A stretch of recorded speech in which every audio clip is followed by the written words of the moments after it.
So y'all forgot about the dangers of Mount Everest, right? Check this out.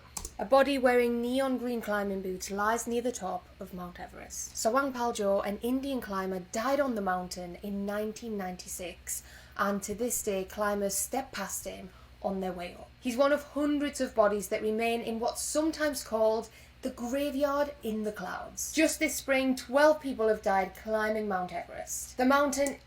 Now, why do I want to climb something that is called the graveyard in the clouds? Okay, let's keep going. Is deadly. There's ice falls and high altitude sickness, which can cause swelling in the lungs and the brain. So why do it? One mountaineer's response: because it's there. Everest expeditions are a major source of income for Nepal, but the recent deaths are raising concerns for overcrowding. Just look at this picture of the queue in 2019. A record amount of climbing permits have been issued by Nepal, and locals say that's adding to the crowds. Nepal, however, say they're well prepared for crowds and will spread out climbs and put doctors and officials in base camps. A body wearing neon green climbing... One of the most dangerous places. But people say, I'm gonna climb it just cause it's... Wait a minute. So a third of them are the people who are guiding me while climbing? The people that I'm placing my trust in as well? A third of... It's 2 a.m. at base camp, and Purba Wangchu Sherpa is leading a team of guides and climbers up the world's tallest mountain.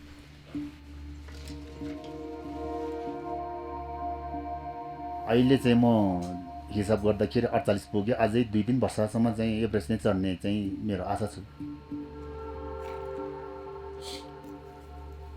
Purba Wangchu has touched Everest's peak 14 times already. Wow. पहिलोचोटि चढ्दाखेरि त अनुभव त के हो माथि पुग्दाखेरि त आफ्नो सबै परिवारहरू आफ्नो साथीहरूले पनि सबै बिर्सिन सक्ने कस्तो अब तल ताराहरू सबै माथि समेतबाट तल हेर्दाखेरि ताराहरू यहाँबाट पो माथि झिल्का आउने देख्यो धेरै जमिनमा तल मुनि के. Even though I wouldn't do it, climbing that mountain and seeing the peak 14 times, bro, like, he's got to be in the Guinness. And there's no reason, like, he should be rich and wealthy for doing that, fam. I don't know how to get him paid, but he should be.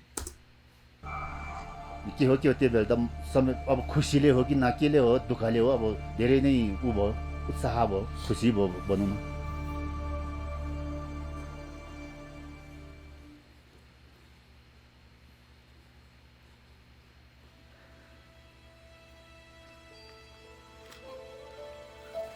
He begins every climb with a puja ceremony, praying for safe passage and paying respect to the mountain. Even with his success rate, he never underestimates the deadly risks. यही नै पूजा गरेको ठाउँमा नै अब हामीले चाहिँ बिहान नै अब हामी जानुभन्दा अगाडि धुपसुप बालेर हामी एकदम शान्ति होस् एकदम सुरक्षा होस् भनेर चाहिँ एकदम हामी उ गर्छौँ. त्यसमा त तपाईँहरू अनुमति भएर पो आउनु भयो नि त.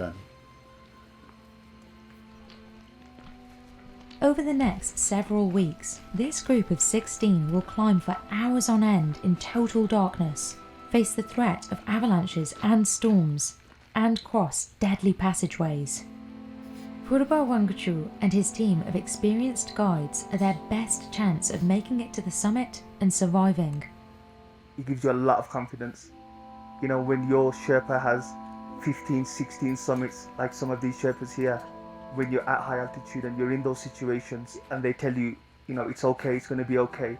It's very reassuring that they've summited so many times. It's more than just mentally reassuring. On the mountain, the choices guides make directly affect whether a climber lives. Oh my God, bro. The next morning, another group of climbers is gearing up for its expedition. It takes a bit of time, not to put it, but it saves your foot on the minus 30 or 50 sometimes. Near base camp at 5,364 meters, climbing guides lead a vital training course. Without this refresher, climbers won't know how to work with their specific expedition team. The guides are using the limited time they have today to review how best to handle steep inclines and to teach this team how to problem solve on the spot.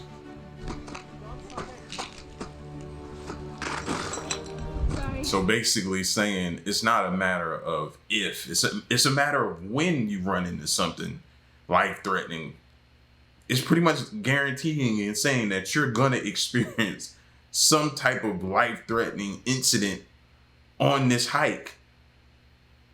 Like, man, I don't get it, man. Somebody help me understand, why do people constantly do this? What is it? Is it the thrill?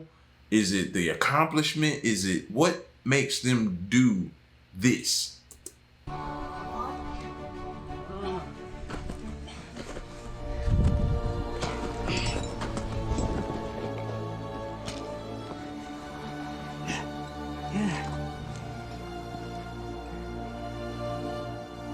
The course is one of the services included in a mountain guide's cost. Guides only work with experienced high-altitude mountaineers, a requirement of the Nepalese government. But that doesn't mean the climbers are ready to brave Everest's extreme climate yet. I think if you are talking about high altitude mountaineering, it's important to do this, at least every 6 months. It keeps your body ready for, I think, lack of oxygen. I came here by helicopter, which is not probably, it was not the best idea. So the first stage was quite hard. It'll be Ismail's second attempt at summiting Everest. He confronted the danger that awaits his new team over a decade ago. We almost reached 8,500, but because of the very unfavorable weather conditions, had to return.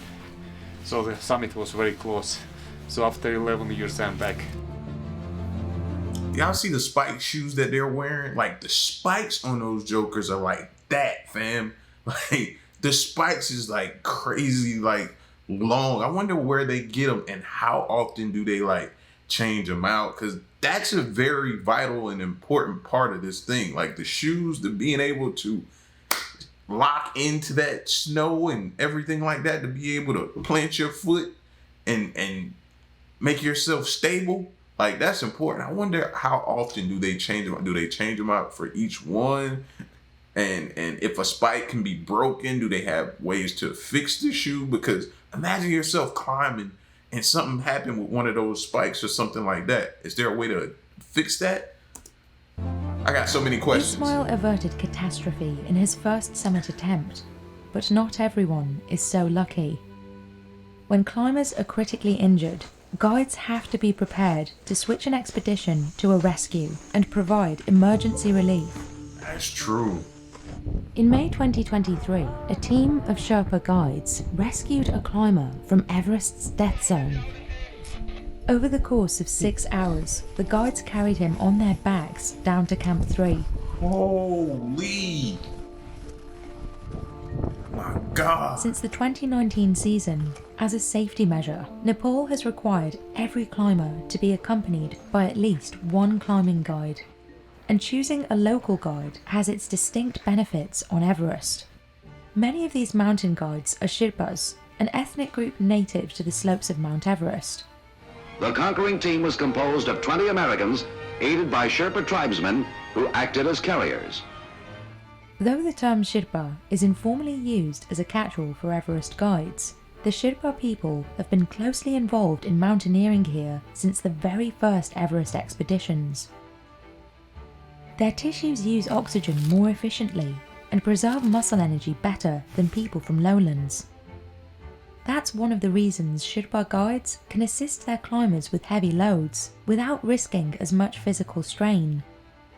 I've got a very good Sherpa, and he carries a lot. So about 10 kg I would carry, but they would carry 3 times that.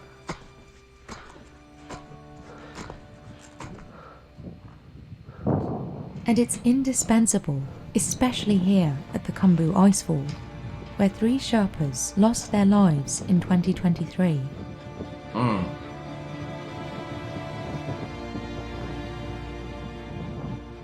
At an elevation of 5,486 meters, the team slowly makes its way through shifting glaciers.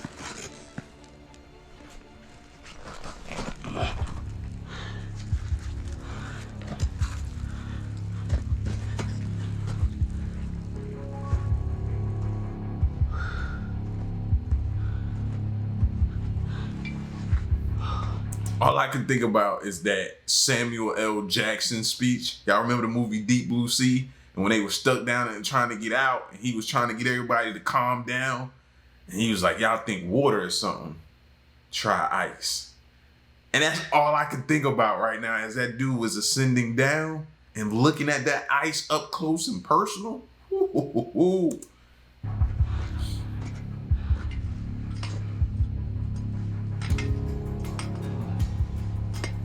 Look at the spikes. The group is also relying on the work that locals known as icefall doctors did months earlier. These specialised climbers establish the safest route to the top of Everest every season. A separate fee of $600 per expedition member goes to these icefall doctors to use the ladders and ropes they set up.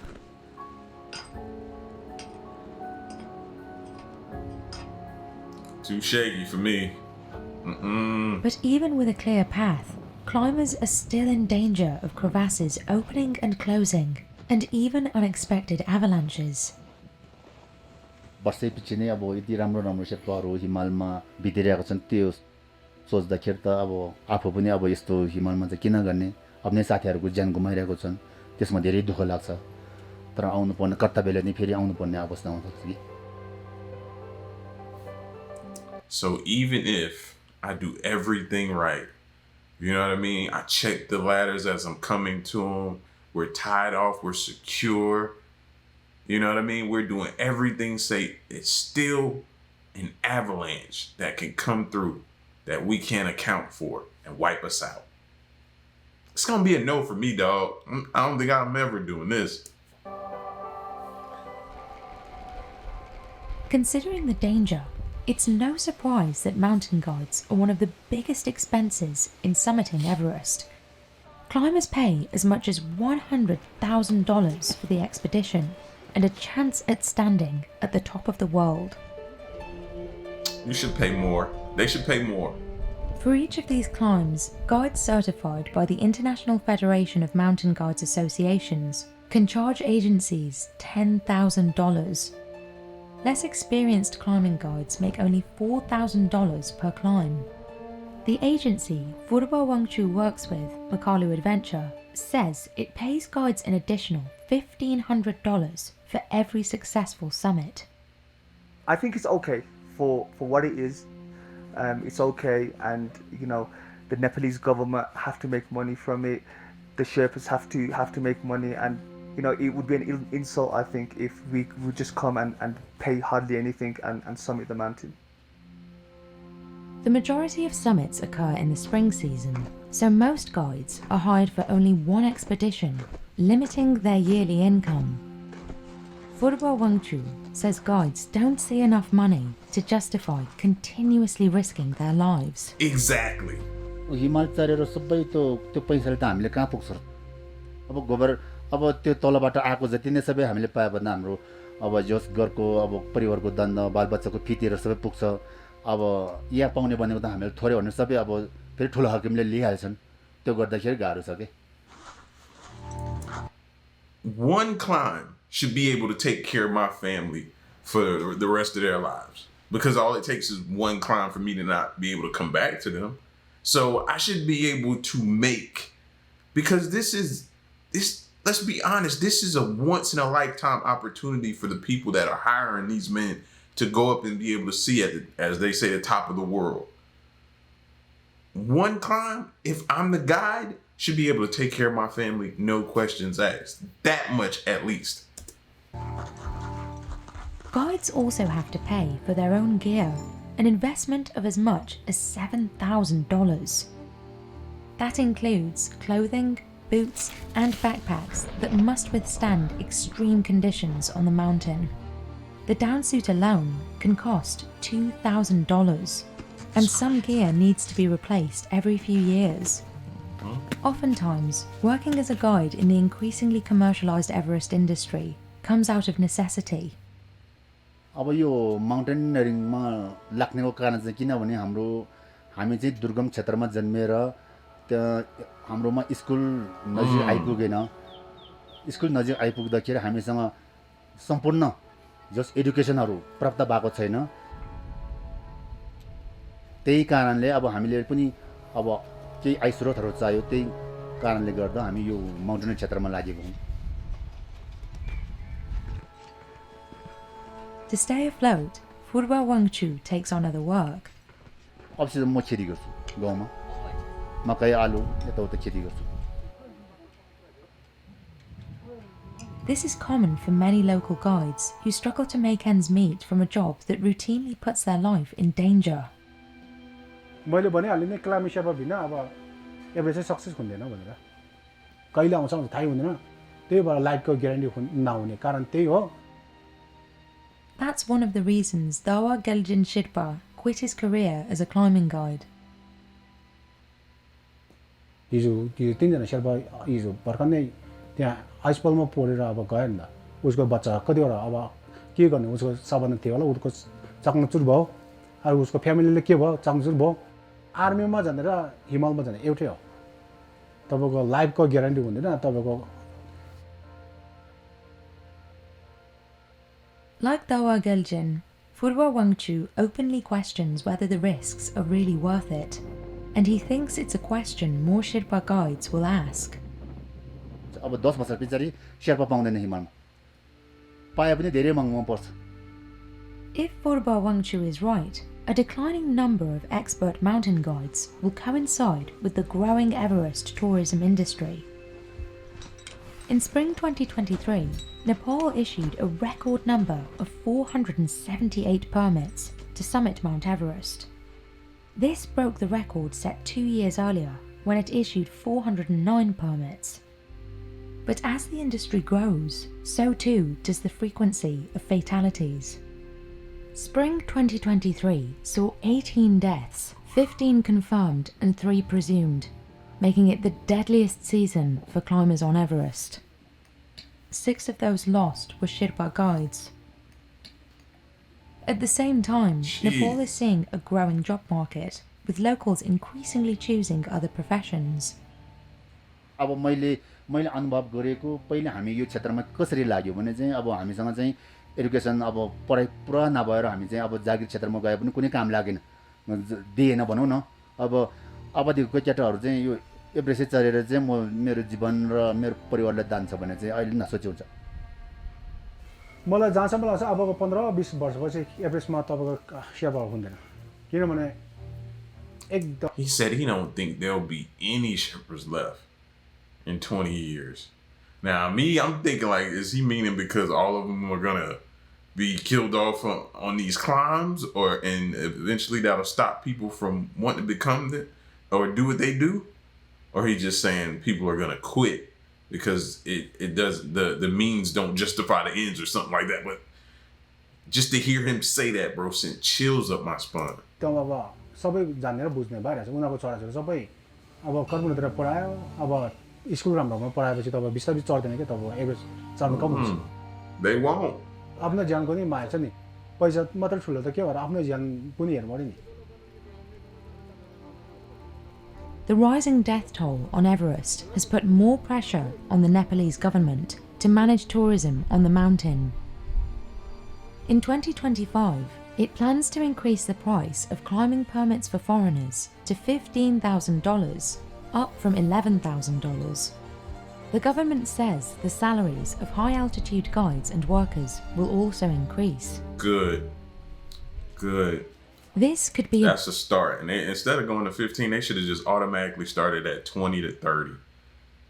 Like, seriously. And people are still going to pay it. This is Everest we're talking about. There's still going to be the demand there. So make it worthwhile for the people that are the guides, man. Bump that. Forget 20. Take it up to 50. Start 50. people are still gonna pay it. Beacon of hope for some younger locals who still see a future in being a mountain guide, like Shashant Nachirring Rai. Climber अब अहिले porter गरिरहेको छु अब guide अनि त्यसपछि climber भएपछि यसो एक दुईजना गेस्टलाई लाने विचार छ ए मकै नेपाली पपकर्न हाई अल्टिट्युडलाई गर्दा अरू Unlike Purva Wangchu, Shashant is able to pursue his education. Still, the mountain compels him. अब खासमा भन्नुपर्दा इनर्जेटिक अलिक स्ट्रङ भन्नु न यही काम गरिरहेको छु नामको आउँछ कि भन्ने आश अब म पछि क्लाइम्बर भन्नु सक्छु But the truth is that the future for guides on Everest is unclear.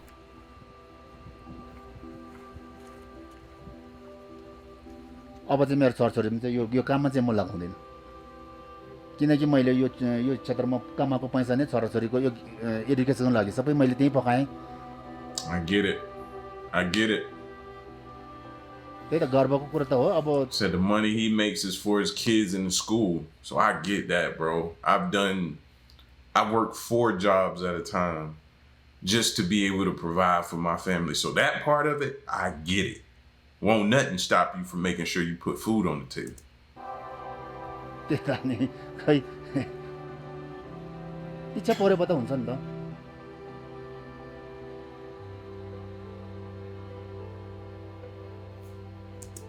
Everest is a beast, man. Straight up beast.